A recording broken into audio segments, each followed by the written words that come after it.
إن الحمد لله نحمده ونستعينه ونستغفره ونعوذ بالله من شرور أنفسنا ومن سيئات أعمالنا من يهده الله فلا مضل له ومن يضلل فلا هادي له وأشهد أن لا إله إلا الله وحده لا شريك له وأشهد أن نبينا محمدا عبده ورسوله صلى الله عليه وعلى آله وصحبه أجمعين أما بعد السلام عليكم ورحمة الله وبركاته. Welcome back, brothers and sisters, to our second class, part 2 in our Tafseer of Surah Al-Qasass. Yesterday we talked briefly about an introduction of the Surah and the first and second ayat verses, and inshallah today we will continue. So Allah subhanahu wa ta'ala tells us in the third verse of the Surah, نَتْلُو عَلَيْكَ مِن نَبَإِ مُوسَى وَفِرْعَوْنَ بِالْحَقِّ لِقَوْمٍ يُؤْمِنُونَ. We will narrate unto you, we will tell you, O Muhammad sallallahu alayhi wa sallam, the story of Musa, Prophet Musa alayhi salam, and Fir'aun, بِالْحَقِّ, with truth, لِقَوْمٍ يُؤْمِنُونَ. Now, when it comes to Allah subhanahu wa ta'ala referring to himself with the noun as we, nahnu, and so on, natlu, this shows that this is a form of majesty that certain languages have. When the king and queen speak, they use this type of the royal we, as they call it, and it does not mean that there's more than one Allah. However, it is a way to show the authority and the majesty of Allah subhanahu wa ta'ala. So here Allah subhanahu wa ta'ala is telling us that He is going to tell Prophet Muhammad sallallahu alayhi wa sallam, who in turn is the messenger and passes on the message, the story of Musa and Fir'aun. Now, you might ask the question and say, what's the point of repeating the story? Because the story of Musa and Fir'aun, if you want to read about it, you can read about it in the Torah. You can read about it in Jewish scriptures. So why does the Quran mention these exact same stories? Doesn't it actually open up to allegations of just copying what came before? The Quran itself addresses this, where it says that most of the people at the time of the Prophet ﷺ, when they heard about the Quran and the message from Allah, what did they say? They say, أَسَاطِيرُ الْأَوَّلِينَ اكْتَتَبَهَا. These are just the same old stories from before. أَسَاطِيرُ الْأَوَّلِينَ, the stories of the people before us. فَهِيَ تُمْلَى عَلَيْهِ بُكْرَةً وَأَصِيلًا, and it is read upon him, meaning the Prophet ﷺ, every morning and every night. So in other words, the Prophet ﷺ is copying and pasting. But notice how Allah subhanahu wa ta'ala puts it in this verse. Allah Azza wa Jalla says, the story of Musa and Fir'aun bil-haqqi, with truth. Meaning that you will not only find the same story, but you will find the accurate, the true narration or narrative of that particular story. So yes, the Quran, you will find a lot of similarities in terms of events to the other books, but at the same time you will find major differences. And as Muslims, we believe that these differences, the Quran is there to set the record straight. So, for example, in the story of Musa and Fir'aun, many of the things that are mentioned are found in other scriptures as well. But one interesting thing, and inshallah will expand on it later, is the mention of someone like Haman. In the Quran, you will find that Fir'aun is often mentioned alongside another man referred to as Haman. Now, in the other scriptures, you will not find such a character by that name, Haman, that is so close to the Fir'aun. So, you will see that the Quran mentions the same story, but adds to it, sets the record straight, and makes the truth known of what really happened. So it is not just a repeated story, but it is one that is the true version of events, so to speak. لِقَوْمِ يُؤْمِنُونَ. And the fact that it has been mentioned specifically that this Quran is for those who believe, it shows the effect that the Quran has. When it comes to believers, when we read about the Quran, or those that have received the revelation before, they will be able to recognize the truth, and they are the ones that are going to show that appreciation. If you remember the life of the Prophet ﷺ, when he first became the Prophet, he sought out Waraqa bin Nawfal, the relative of Khadija radiallahu anha, and when he described, when the Prophet ﷺ described to Waraqa what had happened, Waraqa realized that this had the same connection, the same origin as what had happened to the prophets before. And the fact that Waraqa was able to notice the truth and to accept that truth, this is what is being referred to here, that the Quran is the truth for those who believe. Quran is in of itself the truth, but the ones that really appreciate that truth are the ones who are guided towards that truth. And then the story itself starts. Allah subhanahu wa ta'ala says, Inna Fir'auna ala fil ard. Verily indeed Fir'aun was a transgressor on the land. Verily Fir'aun was a transgressor. He rose above the land in terms of transgression.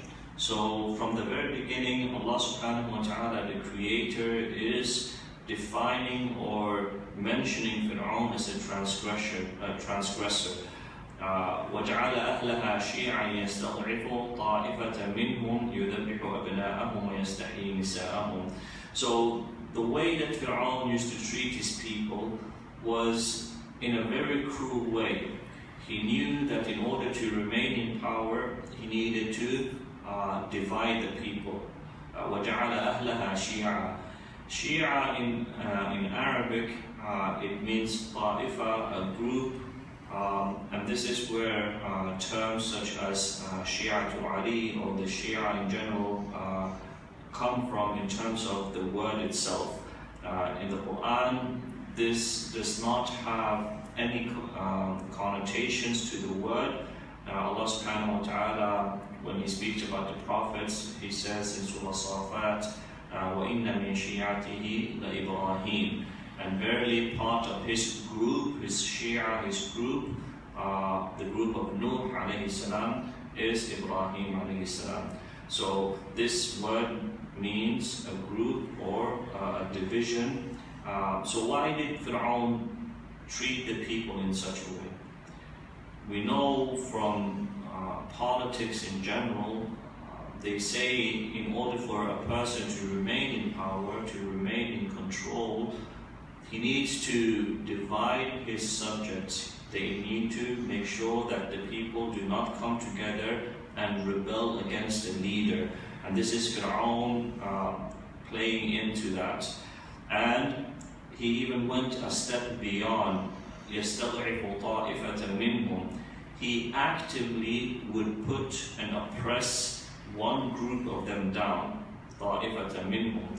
And this ta'ifa, this group, is the Banu Israel, and Allah subhanahu wa ta'ala mentions specifically يُذَبِّحُ أَبْنَاءَهُمْ وَيَسْتَحْيِي نِسَاءَهُمْ, that Fir'aun, what he used to do was he would slaughter the boys. Any boy that was born would be killed, وَيَسْتَحْيِي نِسَاءَهُمْ, and he would leave the women alive. He would not kill the women. And this is one of the worst forms of humiliation for any nation.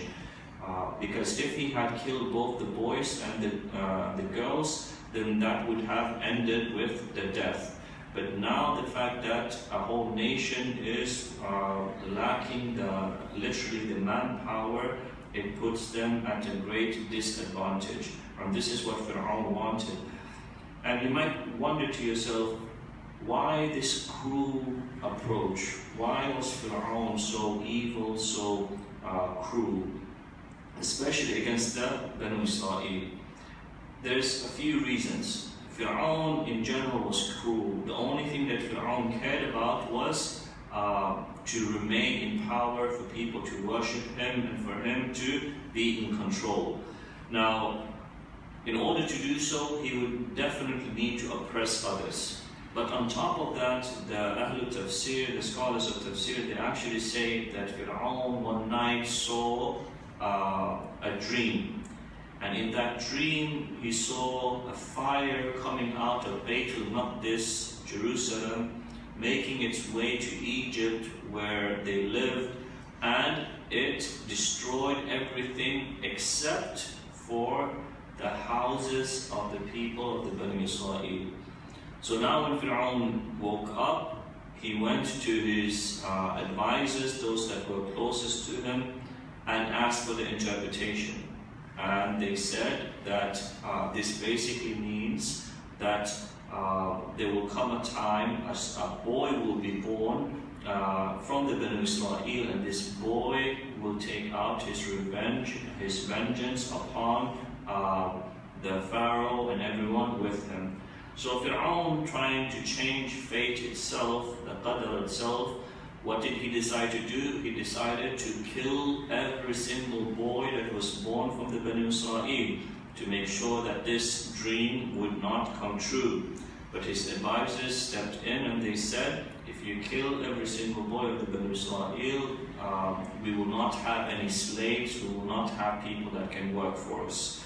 So that is when Fir'aun switched his decision to make it so that he would only slaughter the children, the boys, every other year. So 1 year he would slaughter the infants, and then the second year, the next year, any child that was a boy that was born during that time would not be killed, they would be left alive. And this is how Harun, who is the brother of Musa alayhi salam, was saved. Harun was born in a year where there was no slaughtering, but Musa alayhi salam, unfortunately, was born during the time where the children were being killed. So this gives you an insight to the character of Fir'aun. That he was a person without mercy, he was a person who did not care about anyone else other than himself. إِنَّهُ كَانَ مِنَ الْمُفْسِدِينَ. Verily indeed, Fir'aun was from those who do fasad, mischief on the land. So you can imagine what the problems that it causes. Imagine if a whole nation, one nationality or one ethnicity, if you were to kill the able bodies, the men within a nation, and then you leave the women, that is asking for disaster to happen. And Allah subhanahu wa ta'ala continues in the surah saying, وَنُرِيدُ أَن نَمُنَّ عَلَى الَّذِينَ اسْتُضْعِفُوا. And we wanted to show our favor, the favor of Allah subhanahu wa ta'ala, upon those that were oppressed, fil ardi, upon the land. وَنَجْعَلَهُمْ أَئِمَّةً, and to make them imams, leaders, وَنَجْعَلَهُمُ الْوَارِثِينَ, and to make them the successors or the inheritors. One point to highlight here is the way the Arabic is structured when Allah subhanahu wa ta'ala speaks about Fir'aun. Allah Azza wa Jalla says, يُذَبِّحُ أَبْنَاءَهُم. The word ذَبْح, it is in fi'l mudari', in the present tense. This shows in the Arabic language that something that is ongoing, because what is being talked about here, it is not something that is happening right now, it is something that has happened in the past. Fir'aun has passed away, he is no longer here. Yet, when Allah subhanahu wa ta'ala describes it, He describes it as a present thing. This shows us that this is mubalagha, as if the amount of people that were killed, the amount of children that were killed was so great that it is a continuous thing. And when Allah subhanahu wa ta'ala wants to help them, the help of Allah subhanahu wa ta'ala, it is not far away. And when Allah subhanahu wa ta'ala helps a person, the ones that receive the help of Allah subhanahu wa ta'ala the swiftest, in many narrations we are told that it is the madhlumeen, those who are being oppressed. Okay, those that are being oppressed. In a hadith, the Prophet ﷺ told us that the da'wah, the dua that a person who is oppressed makes, it goes straight to Allah subhanahu wa ta'ala. There is no hijab, there is no barrier when it comes to that dua. So you can imagine if a person is oppressing a whole group of people and they are all making dua against that oppressor, it shows that the end of that oppressor is not far away. And this surah continues, وَنُمَكِّنَ لَهُمْ فِي الْأَرْضِ وَنُرِيَ فِرْعَوْنَ وَهَامَانَ وَجُنُودَهُمَا مِنْهُمْ مَا كَانُوا يَحْذَرُونَ. And we want, Allah subhanahu wa ta'ala is speaking, and we want to establish them on the earth, meaning the Banu Israel. We want to establish them on the earth.